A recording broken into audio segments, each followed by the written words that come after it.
Kita ke sorotan lainnya, Saudara. Komisioner Kompolnas Khairul Anam mendatangi indekos kediaman diplomat Kemlu yang tewas terlakban. Pengecekan dilakukan untuk mendalami tempat kejadian perkara dan sekitarnya. Kedatangan Kompolnas dan tim Inafis di TKP adalah untuk melakukan pendalaman kasus kematian diplomat Kemlu Arya Daru Pangayunan. Kompolnas mengatakan kedatangan tim hari ini merupakan pendalaman lanjutan dari temuan yang didapat dari Yogyakarta. Pengecekan ulang ini dilakukan untuk memperoleh informasi detail kematian korban.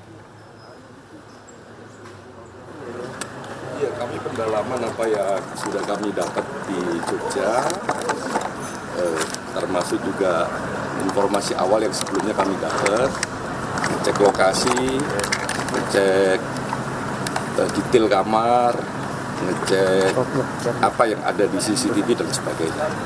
Apa ini TKP, olah TKP ulang? Enggak ada olah TKP, itu pengecekan. Kasih ya, bentar ya. Dan informasi terkini kita segera bergabung dengan jurnalis Kompas TV, Claudia Carla dan juru kamera Junaidi Saputra di Menteng, Jakarta Pusat. Selamat siang Carla, bagaimana hasil pendalaman Kompolnas hari ini? Lalu apa saja yang didapatkan? Ya Imran dan juga saudara, terkait dengan hasil pendalaman hari ini belum bisa diungkapkan karena memang untuk pengecekan TKP yang dilakukan dalam rangka untuk pendalaman untuk mengetahui apa kemudian yang menjadi penyebab dari kematian Arya Daru Pangayunan ini masih berlangsung karena tadi baru saja dimulai pada pukul 10 pagi. Yang hadir dalam agenda pengecekan hari ini ada dari Kompolnas dan juga dari Polda Metro Jaya. Dan Imran dan juga saudara, terkait mungkin apa yang hendak didalami dalam agenda pengecekan TKP kali ini, memang ini terkait dengan fakta ataupun info terbaru yang diperoleh oleh Kompolnas pada saat melakukan wawancara dengan keluarga ADP ataupun Arya Daru Pangayunan pada tanggal 20 Juli lalu.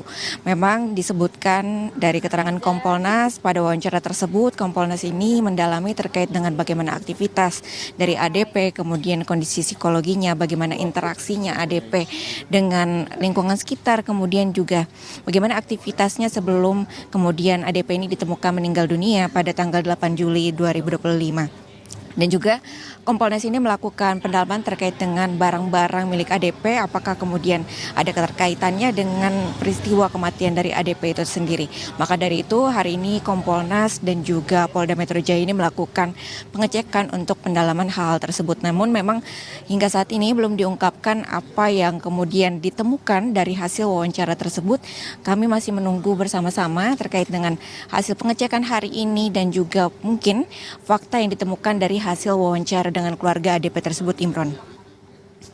Carla, hingga saat ini lalu mengapa polisi belum juga menyampaikan hasil otopsi? Ya Imran dan juga saudara, memang untuk hasil otopsi belum diungkapkan hingga hari ini. Memang sebelumnya penjelasan dari polisi memang untuk proses uji forensik ini membutuhkan waktu yang cukup lama untuk kemudian mendapatkan hasilnya. Maka dari itu hingga saat ini untuk hasilnya memang masih belum diungkapkan terkait dengan bagaimana penyebab kematian dari ADP tersebut. Kami juga masih menunggu pernyataan dari pihak polisi selain memang membutuhkan waktu lama atau apakah kemungkinan ada kendala lainnya untuk akhirnya yang menjadi penghambat mungkin untuk keluarnya dari hasil otopsi tersebut, Imron. Namun jika bisa diingat sebelumnya untuk peristiwanya ini terjadi pada tanggal 8 Juli 2025 di mana ADP ini ditemukan meninggal dunia dalam kondisi untuk wajah ataupun kepala ini terlakban di indekosnya yang ada di wilayah Menteng, Jakarta Pusat. Hingga saat ini polisi masih melakukan penyelidikan, sudah ada 5 orang saksi yang kemudian diperiksa oleh polisi. Di antaranya adalah 2 rekan kerja dari ADP sendiri, kemudian penjaga kos yang sempat terlihat di CCTV itu mondar-mandir di sekitar kamarnya ADP, kemudian juga tetangga dari kosan ini, kemudian juga yang terakhir adalah istri dari ADP itu sendiri, Imron. Baik, kita akan tunggu bersama apa saja hasil temuan dari pendalaman yang dilakukan oleh Kompolnas dan Polda Metro Jaya hari ini. Terima kasih atas laporan Anda, jurnalis Kompas TV Claudia Carla dan juru kamera Junaidi Saputra yang melaporkan dari Menteng, Jakarta Pusat.